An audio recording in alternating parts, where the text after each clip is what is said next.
Shalom. First and foremost, I want to begin by giving all praise, honor, and all glory to Yahweh, Bahashem Yahushua, Bahashem Rachak Kwadash.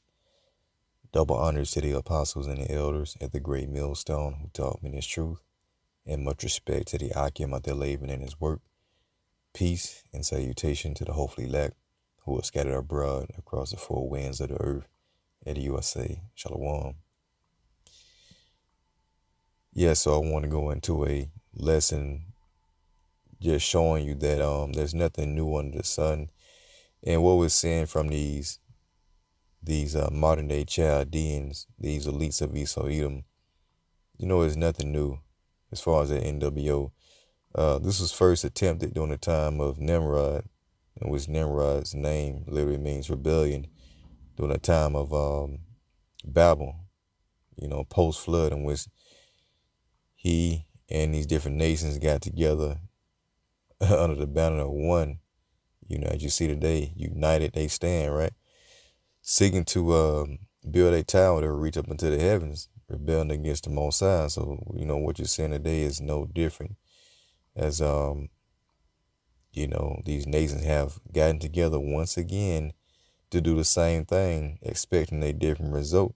So what happened back then? Well, the Heavenly Father eventually sent down his eyes, the angels, to scope out the land, to investigate what the children of men were doing, and eventually they were scattered, man. That was a so-called alien invasion, which is what you're getting ready to see upon America, Babylon the Great. So as you see here from end-time headlines, Pentagon baffled by 8,000 mysterious orbs hovering over U.S. military bases. See that? So yeah, you got this depiction right here of all these red dots in America, in which I don't think there's anywhere else in the world that has this many so-called UFO sightings, and it's definitely not by coincidence. The second being Europe, two Edomite occupied territories, which consists of this beast system that's forwarding this great rebellion against the Most High, called the New World Order. And who's at the forefront of that, or what country is that? That'll be America, man. That's catapulting and pushing forward the New World Order. See? So this ain't nothing new. Let's get Ecclesiastes 3:15, where it says, that which have been is now. Which was what? Nimrod, the Tower of Babel, that great rebellion. That's happening now with Esau. And that which is to be have already been. So what eventually happened? That plan was shot down. Yeah, they built, but the Most High threw down and scattered them, even changing their languages. And the Most High required that which is past. So it says in the NLT, what is happening now has happened before, and what will happen in the future has happened before. Because the Most High, Yahweh Shemashah, makes the same things happen over and over again, which showcases his power, man. So you're going to get the same result as back then, okay? The NWO is nothing new. So every time a nation attempted to do that, it was shot down. It was visited. And this is what you're seeing happening right now. So all these red dots in America, you think that's by coincidence? Let's get this real quick in Amos 9 and verse 8. So it says, behold, the eyes of the Lord Yahweh by Shemashah are upon the sinful kingdom. The sinful kingdom back then during that time was Israel. But now this applies to America. The scriptures is twofold. So these eyes are talking about the Most High's angels who run to and fro, beholding the good and the evil. Let's get that real quick. I think it's Proverbs 15:4 and 3. Yep. So it says here, the eyes of the Lord are in every place, beholding the evil and the good. See that? And this is talking about your so-called UFOs, IFOs, which we know to be the chariots. So going back to Amos 9 and 8, behold, the eyes of the Lord power upon the sinful kingdom, and I will destroy from off the face of the earth. Now we know that according to prophecy, a Babylon the Great, America, is going to be destroyed with fire. Not only thermonuclear fire, but also the fire from the chariots. Saving that I will not utterly destroy the house of Jacob, the Israelites, saith the Lord, man. All right, a remnant are going to be beamed up into these so-called UFOs. This great ship that Yahweh Shai is coming in. And we're going to be saved from the destruction, Lord willing. We are that number. But yeah, a remnant, the elect, will be saved from this upcoming destruction that's pending. So from there, let's go to Genesis, the 11th chapter. So this is post-flood. Nimrod, which, his name means rebellion, try to rebel against the Most High. All right, him and all these different nations. So universal language, Babel, confusion, and the whole earth was of one language and of one speech. Everybody spoke Hebrew back then. And it came to pass as they journeyed from the east that they found a plain in the land of Shinar, and they dwelt there. And they said one to another, all right? So they counseled with one another. They came up with a plan, okay? Go to and let us make brick and burn them thoroughly. And they had brick for stone, and slime had they for mortar. And they said, go and let us build us a city and a tower whose top may reach unto heaven.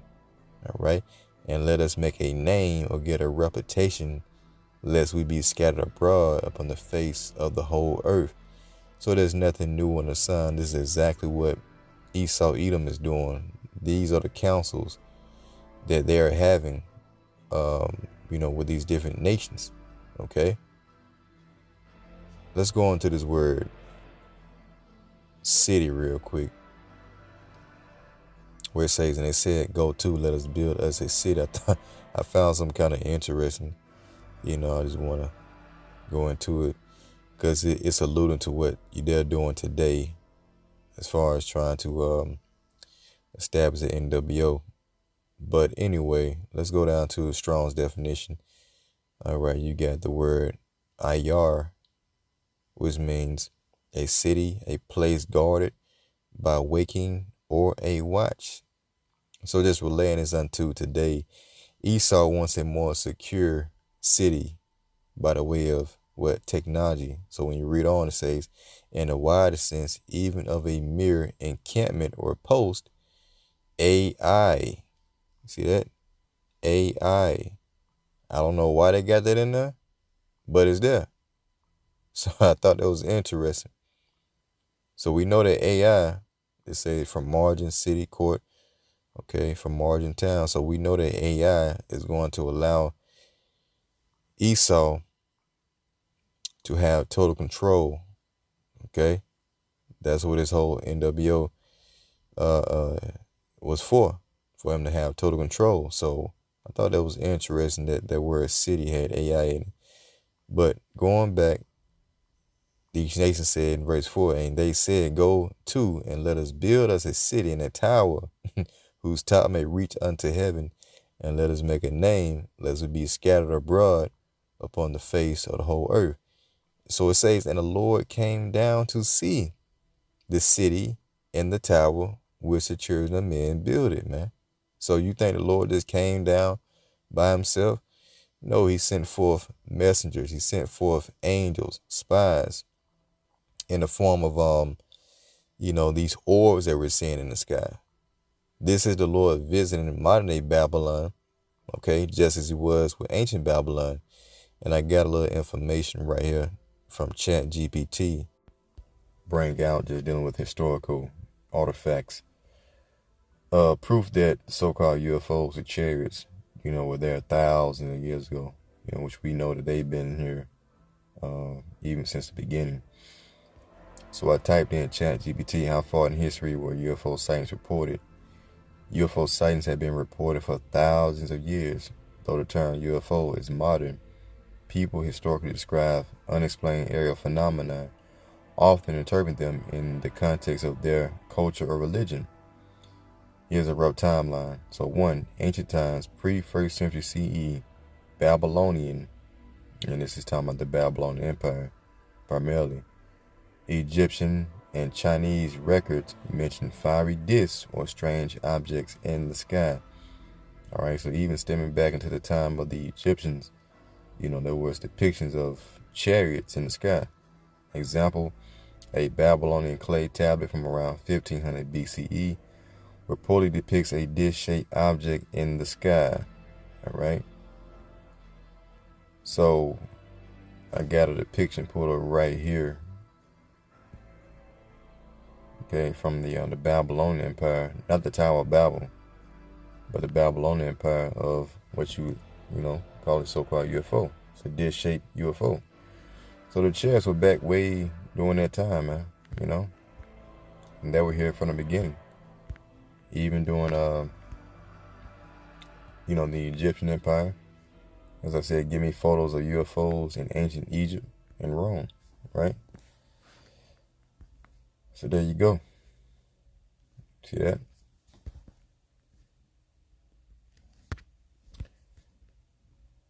And so in all, let's go back and read number 2 real quick. So right here, classical antiquity, 1st century BCE, 5th century CE, Roman historians wrote about unusual sightings in the sky. For instance, Pliny the Elder mentioned mysterious lights and objects in the heavens. Ain't that what we saying now? The Chronicles of Emperor Constantine in the 4th century CE described a fiery cross in the sky before a battle. All right. So let's get the point. So right here it says, so in short, UFO sightings stretch back at least 3,000 to 4,000 years ago. That's a long time. Though how people interpreted them has changed over time, from divine omens to extraterrestrial hypotheses. Okay. So yeah, you get the point. So how much more, what the angels do in the time of the Tower of Babel? So when it says in verse 6, Genesis 11:6, and the Lord Yahweh said, behold, the people is one, and they all have one language. Matter of fact, verse 5, Salaki, and the Lord Yahweh came down to see the city and the town which the children of men built it. So we see how he went down to see. He sent forth his angels, okay, and they came back and reported. And the Lord said, behold, the people is one. Now, when you read this in the NLT, it says, look, he said, the people are united. United they stand, right? So we know that America is pushing this same ideology. These nations are coming together as one in the form of confusion, Babal, to rebel against the Most High. It goes on to say in the NLT, the people are united and they all speak the same language. After this, nothing they set out to do would be impossible for them, man. And that's what they think. They think that once they get this AI thing fully submitted, full control, right, then they're going to be able to reign forever. So verse 7 says in the KJV, go to, let us go down. All right. Now this is talking about the Lord, in which he sent forth what? His eyes to see. So this is letting you know that it's talking about the angels. So 7, go to, let us, just like when we read in Genesis 1, all right, let us make man in our image, talking about the angels. So go to, let us go down, and there confound their language, and that they may not understand one another's speech. So the Lord scattered them abroad from thence upon the face of all the earth, and they left off to build the city. All right. And I want to go on to this word scattered. Strong's 8 6327. So getting to the point, Strong's definition, it says to dash in pieces. To dash in pieces. To break, dash, shake in pieces. cast abroad, dispersed. So basically, it was an alien invasion, a so-called alien invasion. Okay, laser beams coming out of those so-called UFOs. All right, causing them to scatter. See that?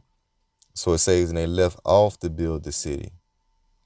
Therefore, it's a name of it called Babel, because the Lord did there confound their language of all the earth, and from thence did the Lord scatter them abroad upon all the face of the earth. So that's why you got different languages today. The Lord did that after that great rebellion, man. Showing you the power of the Lord. So this is what Esau is trying to do, man. He's trying to rebel against the Most High. So although they build, the Lord, as he says in Malachi, let's get this real quick. In verse 4, where it says, matter of fact, verse 3, it says, and I hated Esau, and laid his mountains and his heritage waste for the dragons of the wilderness. And that's a future prophecy of America being destroyed, okay? His governments. It says, whereas Edom said, we are impoverished, but we will return and build the desolate places. And this happened after the fall of the Roman Empire. They were chased out of the earth, basically, until they came back during the time of the Renaissance, in which they started making a name for themselves again. So whereas Edom said, we are impoverished, but we will return and build the desolate places of Rome, right? Thus saith the Lord of hosts, they shall build, but I will throw down. Okay? So just like they started to build the Tower of Babel with Nimrod, the Most High eventually threw it down. And they shall call them the border of wickedness, and the people against whom the Lord, all right, hath indignation forever. See that? So, yeah, I think I wanted to go over something else in Genesis 11. All right. Verse 5, where it says, and the Lord came down to see the city and the town which the children of men builded. So I want to go into that word see. All right. Kind of jumped the gun, but it's all good. Strong's H7200.